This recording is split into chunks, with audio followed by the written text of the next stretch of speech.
오늘부터 우리가 사순절을 시작합니다.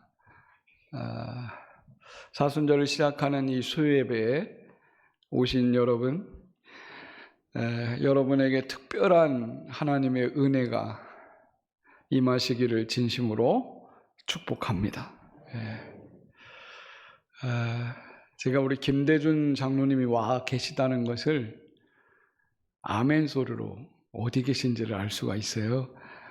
목소리가 얼마나 걸쭉하고 든든하신지 아멘 할 때마다 제가 마음이 평안해짐을 느낍니다. 우리 장로님이 이렇게 함께 예배 드리니까 너무 좋습니다. 사람이 내가 여기 존재합니다 라고 하는 표시 중에 가장 멋있는 것은 할렐루야 아멘입니다. 전 세계 어디 가도 나의 여기 있습니다 라는 고백을 여러분 할렐루야 아멘을 통해서 할 수 있거든요. 전 세계인이 다 알아듣습니다. 여러분 이 시간에 아멘 해서 하나님의 은혜를 많이 마음에 새기시고 가시기를 축복합니다. 사순절 시작할 때 그 첫 번째 날을 제의 수요일이라고 합니다. 여러분 농촌 시골에 가면 장작불을 떼고 이게 재가 나오잖아요. 재가. 이 재를 뒤집어 쓰는 날이라고 그래가지고 죄의 수요일이라 그렇게 말합니다. 왜 죄를 뒤집어 썼을까요? 여러분 이날은 머리에다가 죄를 갖다가 뒤집어 씌우고 또 여기 이마에다가 십자가의 성호를 이렇게 그려가지고 하나님 앞에 나는 이제 사순절을 지키겠습니다 라는 그런 표시를 초대교인들은 그때부터 하기 시작했습니다. 그래서 그게 전례가 돼서 우리는 제의 수요일이다 이렇게 말합니다. 그러면 이때 사용하는 제가 뭐겠습니까?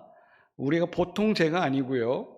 이게 종려나무의 제를 가지고 하는 겁니다. 여러분 종려나무 하면 뭐가 생각납니까? 예수님이 예루살렘에 입성할 때 사람들이 막 종려나무 가지를 꺾어다가 막 길에다 피잖아요. 이 종려나무는 뭘 상징하냐면 승리하는 개선 장군을 의미하는 승리, 이걸 상징합니다. 그런데 여러분 종려나무 가지가 불에 타서 재가 됐다면 이건 승리하고 전혀 다른 반대가 되겠죠. 여러분 슬픔을 상징한다고 해요. 종려나무를 완전히 태우면 이제 재가 돼서 완전히 사라졌기 때문에 영광과 승리가 아니라 회개와 슬픔, 이것을 상징하는 것이 재라고 합니다. 그래서 재를 뒤집어 씌우고 자기들이 우리는 주님의 십자가를 따라가겠습니다 이렇게 고백하는 날이 사순절이다. 그러면 여러분들이 지금 사순절을 지키기 시작하면 주님, 제가 사순절기를 주님의 십자가 고난을 생각하며 죄를 뒤집어 씌운 마음으로 가겠습니다. 이것이 오늘 우리들이 고백하고 시작하는 겁니다.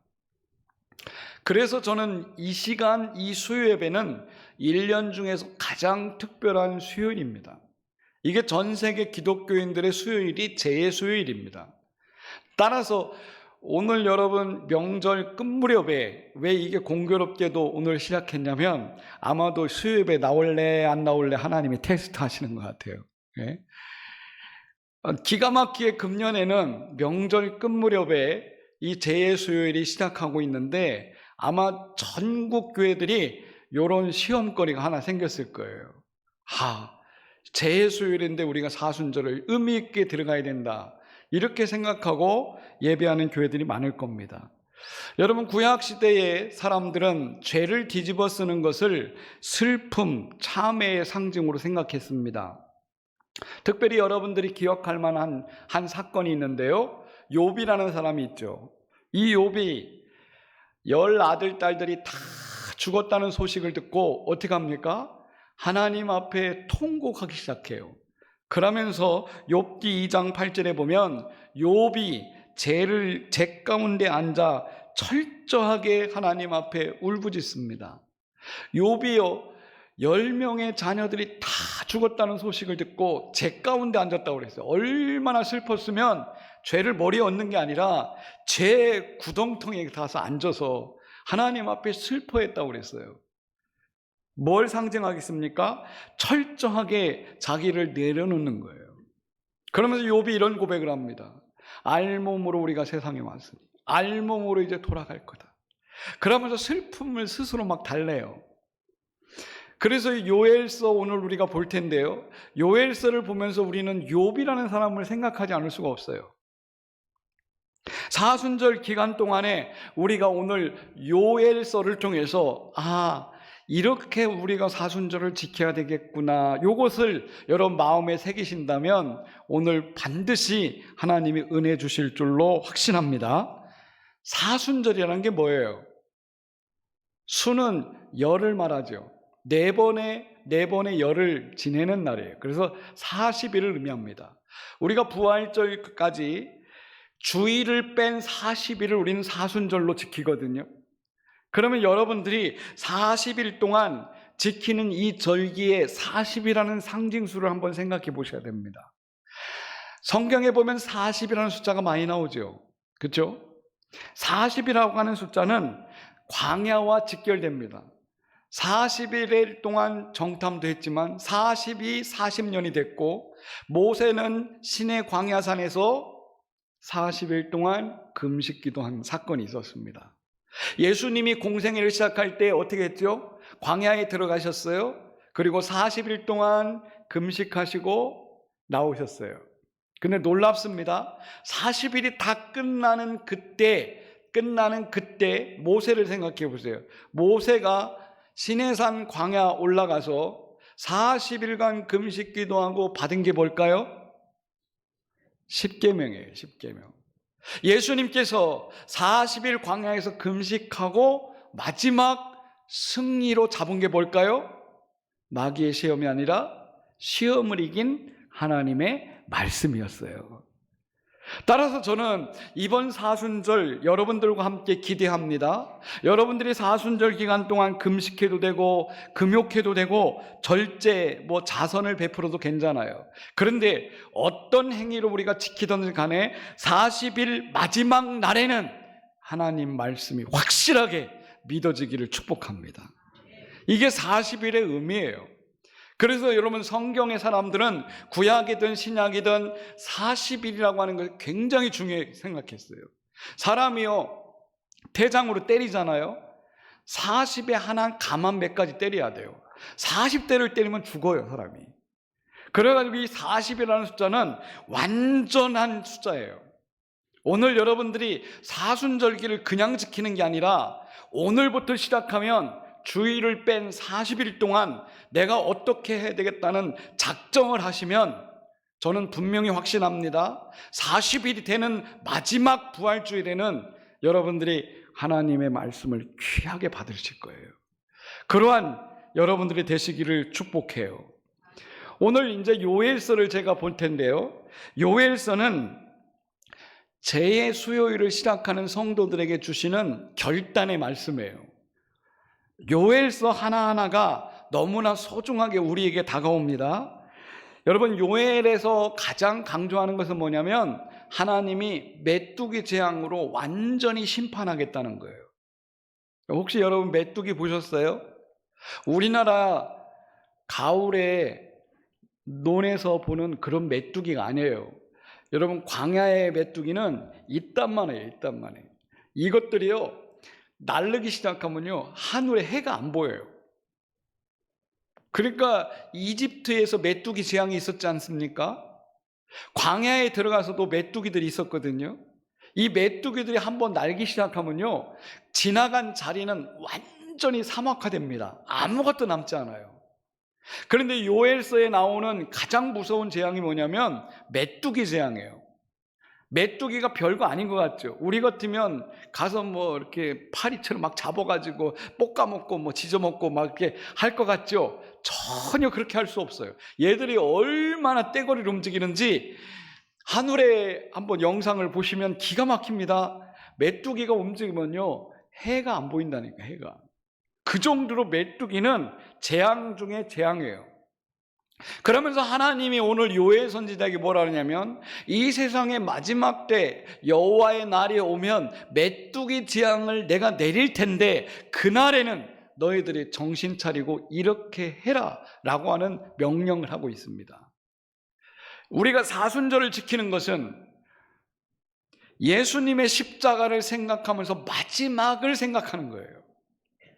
그러므로 여러분, 그런 날에 우리가 어떻게 해야 되느냐? 요엘 1장 13절을 한번 보도록 할 텐데요. 여러분, 요엘서 1장 13절을 보면 화면에도 나와 있습니다만 같이 읽어보겠습니다. 제사장들아, 너희는 굵은 배로 동이고 슬피 울지어다. 제단에 수종드는 자들아, 너희는 울지어다. 14절, 내 하나님 여호와 하나님께 수종드는 자들아, 너희는 와서 굵은 베옷을 입고 밤이 새도록 누울지라. 이는 소제와 전제를 너희 하나님 성전에 드리지 못함이로다. 지금 13절, 14절 화면이 이상하게 나왔는데 14절 한 번 더 읽어보겠습니다. 너희는 금식일을 정하고 성회를 소집하여 장로들과 이 땅의 모든 주민들을 너희 하나님 여호와의 성전으로 모으고 여호와께 부르짖을지어다. 아멘.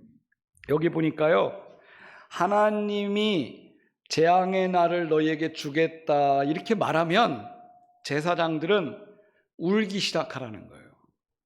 그러면서 금식일을 정하고 성회로 모이라고 선포하라고 하는 거예요. 여러분, 사순절기는 그런 절기가 돼야 돼요. 사순절기가 뭐예요? 예수님께서 십자가 죽는 마지막 고난의 절기를 우리가 생각하는 절기예요. 그런 날이 되면 우리도 같이 슬피 울며 기도하라는 거예요. 성도 여러분, 이번 사순절을 어떻게 지내려고 생각을 하셨습니까? 그냥 평생에 여러분들이 신앙생활하면서 또 사순절 왔구나, 그냥 의미 없이 그렇게 지나가려고 합니까? 이번 사순절은 여러분들에게 특별한 사순절이 됐으면 좋겠습니다. 그리고 사순절날 내가 어떻게 지켜야 되는지, 자, 한번 1절, 2절로 한번 들어가 봅시다. 오늘 말씀 1절, 2절 같이 읽어보겠습니다. 시온에서 나팔을 불며 나의 거룩한 산에서 경고의 소리를 질러 이 땅 주민들로 다 떨게 할지니 이는 여호와의 날이 이르게 됨이라. 이제 임박하였으니. 아멘. 여기 보니까요, 여호와의 날이 왔으니 이제 나팔을 부르라 이렇게 말해요. 지금 저는 이 강단에서 여러분들에게 지금 나팔을 불듯이 얘기합니다. 여러분, 이번 사순절은 의미 있게 보내셔야 됩니다 라고 계속 나팔을 불어요. 여러분, 옛날 유대 백성들은 이 시온, 예루살렘 성전이 있는 곳에서 하나님의 나팔을 불면서 백성들이여, 이제는 우리가 회개할 때입니다, 성회로 모이십시다 하면서 막 사람들에게 막 알린다는 거예요. 그렇게 알리면 이날은 여호와의 날입니다 라고 선포한다는 거예요. 여러분, 마지막 때가 되면요, 천군 천사들이 하늘에서 나팔을 부는 날이 올 거라는 거예요. 그 나팔이 부는 날은 하나님을 기다린 사람들에게는 축복의 날이지만 하나님을 믿지 않고 방황하는 사람들에게는 그날은 심판의 날이 온다는 거예요. 그거를 예고하고 있습니다. 아마 만약에 오늘 밤에 예수님이 이 땅에 오신다면 이 수요 예배에 참여한 분들은 예수님이 다르게 볼걸요? 아마도. 마지막 때라고 생각하고 우리가 항상 예배를 드려야 된다는 거죠. 자, 한번 2절을 한번 볼까요? 2절 한번 더 읽어봅시다. 2절 시작. 곧 어둡고 캄캄한 날이요 짙은 구름이 덮인 날이라. 새벽빛이 산 꼭대기에 덮인 것 같으니 이는 많고 강한 백성이 이르렀습니다. 이와 같은 것이 옛날에도 없었고 이후에도 대대에 없으리로다. 하나님의 무서운 심판의 날이 오면요, 이전에도 이후에도 없을 아주 무서운 재앙이 온다는 거예요. 그래서 그날에 성도들은 어떻게 해야 된다? 깨어서 울며 회개해야 된다. 이런 얘기를 요엘이 하고 있습니다. 자, 그 다음에 12절, 13절로 가보겠습니다. 12절, 13절에 가보면 시작. 여호와의 말씀에 너희는 이제라도 금식하고 울며 애통하고 마음을 다하여 내게로 돌아오라 하셨나니. 13절 시작. 너희는 옷을 찢지 말고 마음을 찢고 너희 하나님 여호와께로 돌아올지어다. 그는 은혜로우시며 자비로우시며 노하기를 더디하시며 인애가 크시사 뜻을 돌이켜 재앙을 내리지 아니하시나니. 아멘. 여기 말씀 보니까요, 이스라엘 유태인들은 마음이 막 괴롭잖아요. 그러면 머리에다 죄를 써요. 똑같이 죄를 막 뒤집어 쓰는데, 욥기서를 보세요. 욥기 1장 20절에 보면은 욥이 어떻게 합니까? 자녀들이 막 죽었다는 소식을 듣고 옷을 막 찢어요. 그리고 온 옷을 찢고 하나님 앞에 엎드려가지고 머리털 빡빡 밀고 기도하기 시작해요. 그게 구약 사람들의 모습이었어요. 그런데 오늘 요엘서에 뭐라고 합니까? 너희는 옷을 찢지 말고 뭐를 찢으라고요? 마음을 찢으래요. 옷을 찢는다는 것도 극도의 슬픔을 상징하는 건데, 마음을 찢는다는 건 뭐겠어요? 하나님 내 마음을 보시고 있다라고 하는 것을 의미합니다. 우리가 기도할 때 여러분 마음을 찢으시기 바랍니다. 하나님은 어떤 의식을 보는 게 아니라 마음을 보고 있다라고 하는 것을 말씀하고 있습니다. 자, 그 다음에 15절 17절로 가봅시다. 15절 17절 같이 읽습니다. 시작.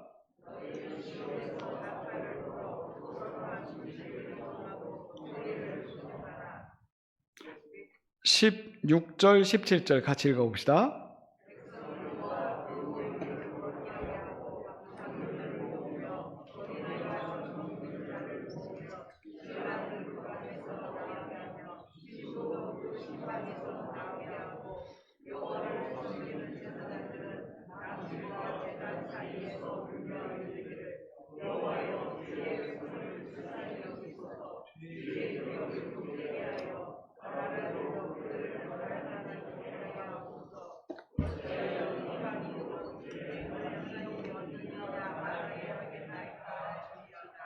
아멘. 자, 여기 한 절 한 절을 한번 생각해 볼 텐데요. 자, 15절을 보세요. 시온에서 나팔을 불면 거룩한 금식일을 선포한다는 겁니다. 오늘 우리가 제수요일을 이렇게 선포하면 사순절이 이제 시작된다는 것을 선포가 되는 거예요. 그러면 백성들은 어떻게 해야 돼요?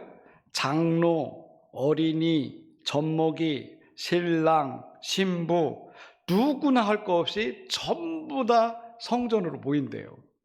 그리고 하나님 앞에 성의를 시작한다는 겁니다. 제가 광고도 했고 또 누차 이렇게 현수막도 걸어놓으면서 우리가 수요일 날은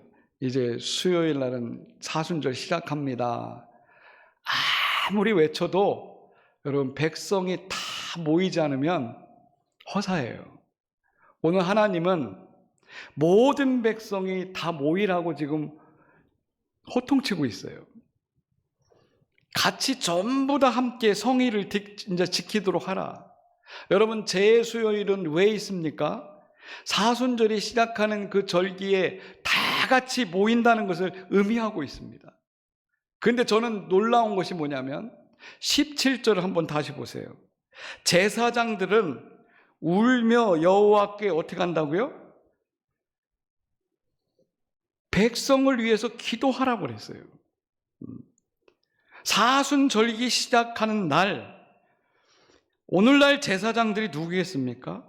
모든 목회자들이 성도들의 방파제가 돼야 된다는 거예요.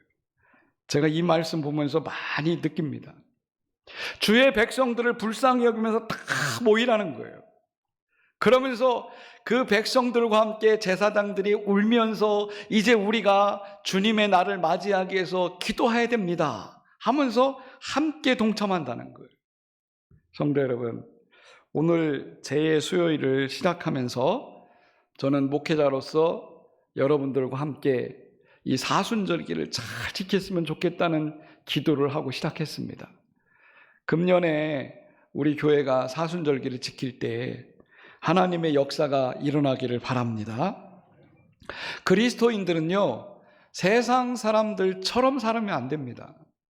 세상 사람들이 이 시간에 명절 연휴라 끝까지 즐기고 있지만 우리들은 절기 따라 움직여야 돼요. 하나님이 정해주신 절기가 우리에게 너무나 소중한 겁니다. 그래서 이 시간은 사순절기를 지켜야 되는데 한번 14절 한번 보세요. 14절을 다 같이 한번 읽어보도록 하겠습니다. 14절 시작.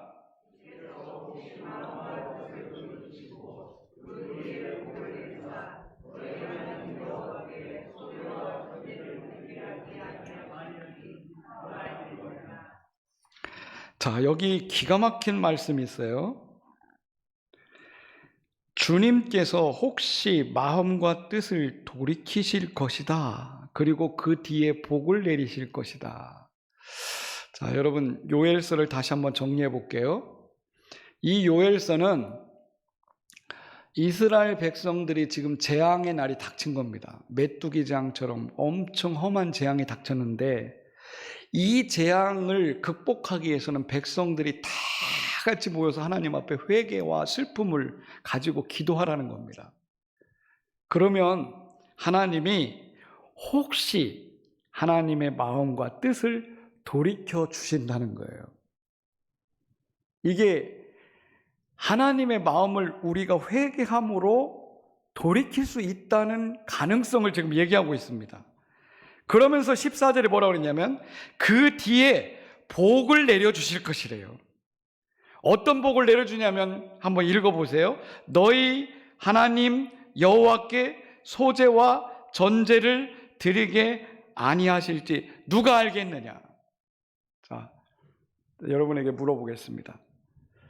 메뚜기가 싹 지나가면 가장 뭐가 피해를 당할까요? 뭐가 피해를 당할까요? 먹고 사는 소산물이 다 없어져요. 그렇죠? 먹고 사는 소산물이 싹 없어지면 그 집안은 먹고 살 수 없기 때문에 경제적 파산이 올 수밖에 없잖아요. 그렇죠? 그런데 보세요. 이 메뚜기 재앙만이 아니래요. 파충이 4절에 보니까 파충이, 메뚜기, 누치, 황충이 철저하게 하나님의 심판은 파괴된다 라고 이렇게 말하고 있어요. 그럼에도 불구하고 하나님이 그것을 돌이켜 주시겠다는 거예요. 자, 소산물이 다 없어졌어요. 그럼 제사 드릴 수 있을까요? 없을까요?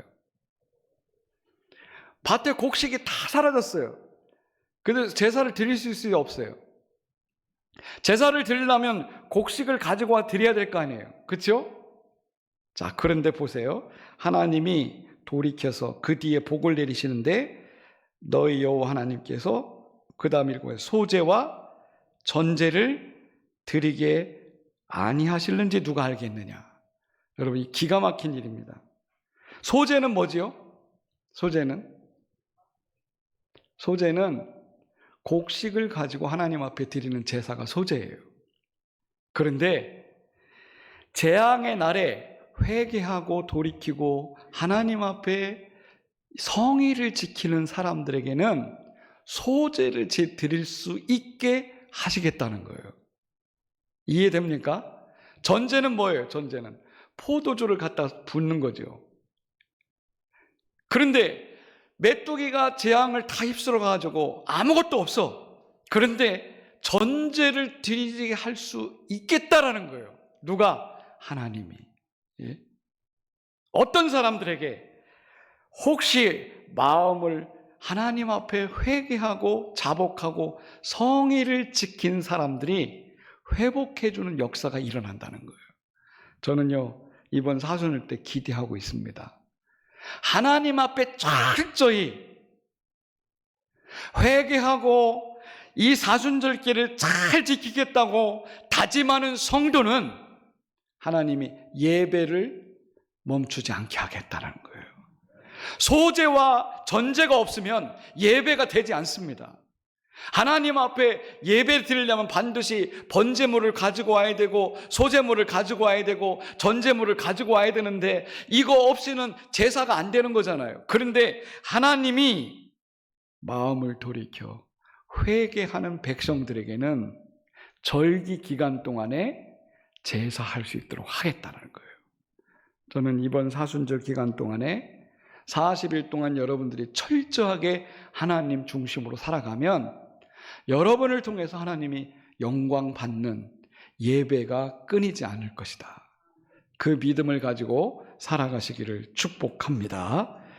오늘 이 말씀이 사순절 기간에 여러분들에게 필요한 말씀 되시기를 바랍니다. 기도하겠습니다.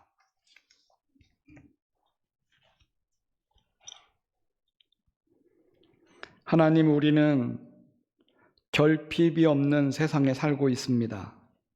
그러나 왠지 모르게 마음이 공허합니다.